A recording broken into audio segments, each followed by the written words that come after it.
Andito na naman tayo sa nagbabagang showbiz. Balita, panoorin natin ang video ni Ann Curtis kung saan ay siya pa rin ang model ng Century Tuna Bod 2026. Panoorin natin ang video ni Ann.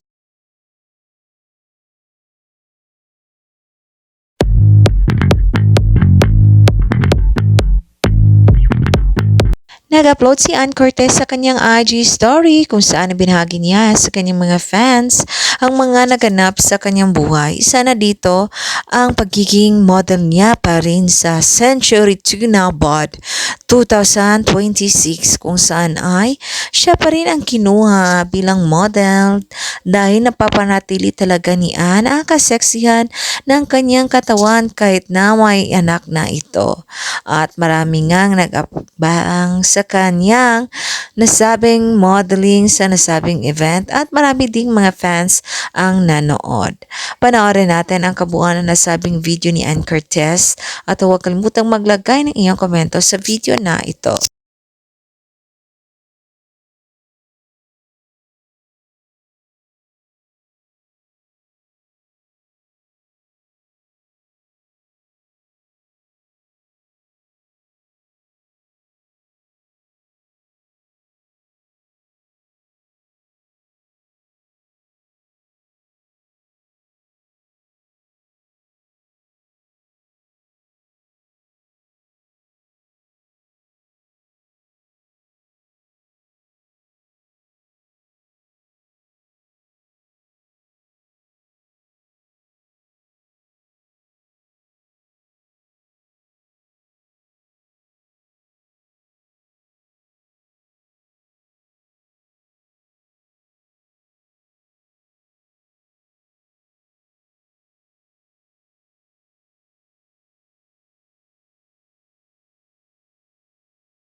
Thank you sa panonood sa nasabing video ni Ann Curtis. And for more showbiz updates, don't forget to like, subscribe, and share.